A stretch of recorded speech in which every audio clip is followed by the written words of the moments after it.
Hello and welcome to Finextra. I'm Emily Haller and I'm here with Markos Zachariadis and Nathaniel Tkacz of University of Warwick. And we're at Warwick Business School's PayTech event. Thank you both for joining me. Thanks. Pleasure. Nate, payments innovations is clearly a major driver for fintech.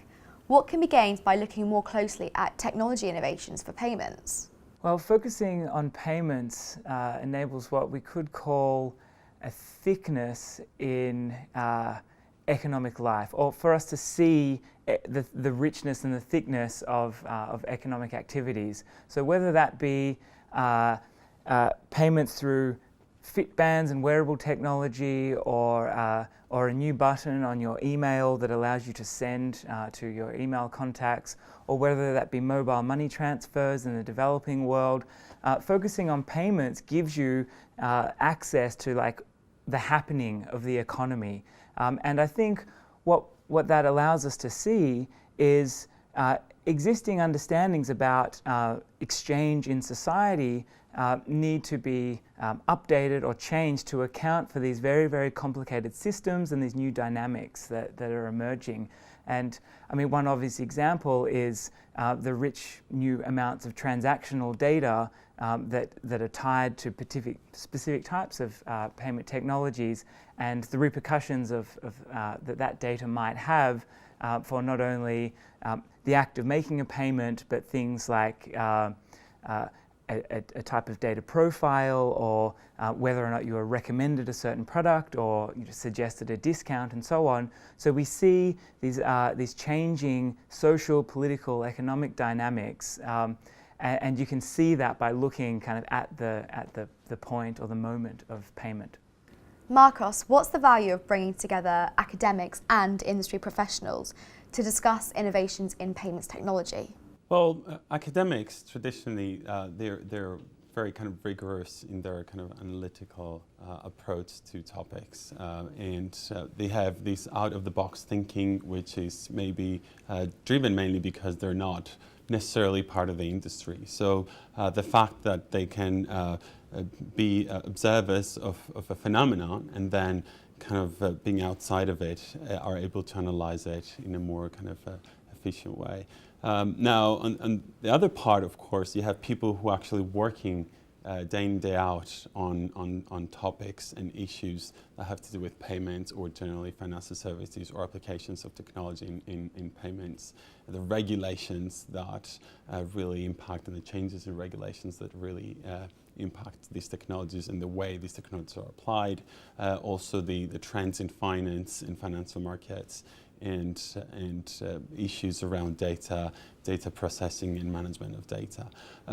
So bringing these two kind of very different crowds together is really to take advantage of the knowledge that people from the industry can share with academics so they can do more relevant research, but also for academics to communicate their research and kind of give out some of the analytical kind of capacity and skill that is, across the kind of part of academia. What longer-term implications could the digitalisation of money have, and is this a positive or a negative trend?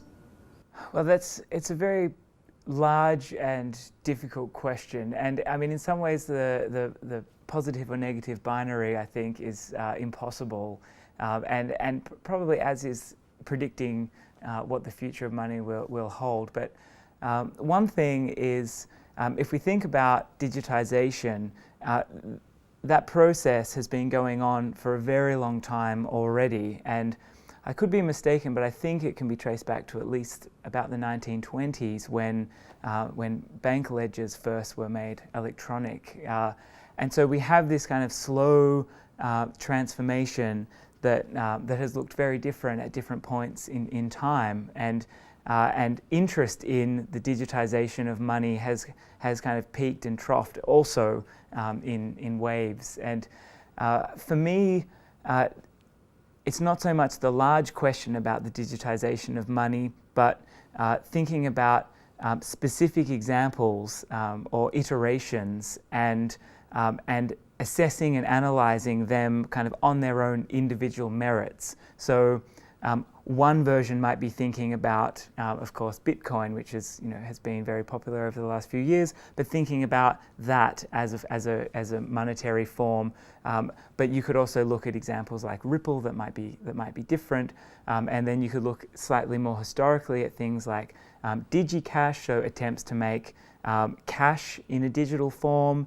And each of these examples needs to be weighed up, not only in terms of like very, very basic, let's say, industry or kind of business implications, so like which is more efficient or more effective at delivering what one form of service over another, but thinking more broadly about social and political ramifications of new monetary forms, however they be. Because one thing that is very clear is the type of money that a society uses and shapes, that reflects back on the society itself. And so a transformation in money is mirrored in social, political, economic life in general. So for me, it's about specific examples and thinking about the qualities and the potentials of each particular kind of digital form.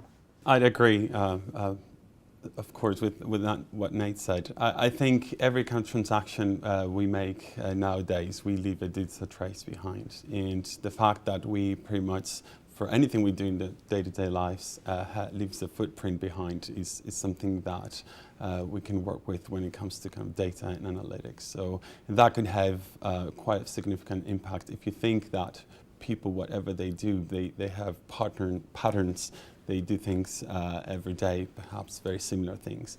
So we can kind of analyze behavior and then use that kind of data to provide new services and provide more kind of opportunities and kind of easier life for individuals. So.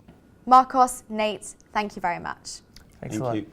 And thank you for watching.